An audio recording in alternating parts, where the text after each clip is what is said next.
মিলিস রেসিপিতে সুজির হালুয়া নিয়ে। সুজির হালুয়া পছন্দ করে না খুব কম মানুষ আছে, আর সবে বরাতে তো সুজির হালুয়া খেতেই হবে। কিছু থাক আর না থাক সুজির হালুয়া থাকবেই। খুব সহজ আর খুব কম সময়ে বানিয়ে নেওয়া যায়, ঠিক আছে। তো চলুন দেখা যাক কিভাবে বানাই শর্টকাটে। হ্যাঁ, শেফ মিলিস রেসিপি মানে ইজি, ঠিক আছে। তা আমি প্রথমে হচ্ছে গিয়ে হালুয়াটা বানানোর জন্য প্যানে ঘি নিয়ে নিয়েছি পর্যাপ্ত পরিমাণে।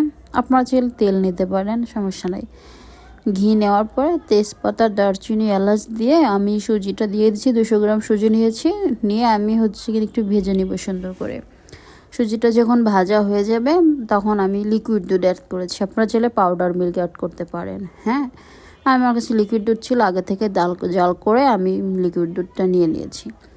তবে সুন্দর করে মিক্স করার পরে কিছুক্ষণ পরে চিনি অ্যাড করেছি। আমি একটু চিনি কম খাই, তাই কম দিয়েছি। আপনারা আপনাদের পছন্দ মতো নিতে পারেন।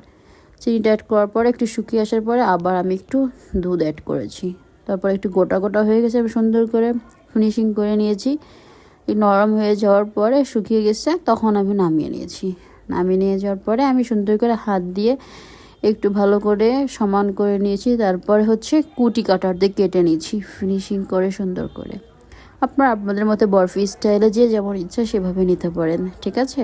আমি আমার মতো কুটি কাটার দিয়ে কেটে নিয়েছি, আমার এভাবেই ভালো লাগে। দেখেন কত সুন্দর শেপ হয়ে গেছে।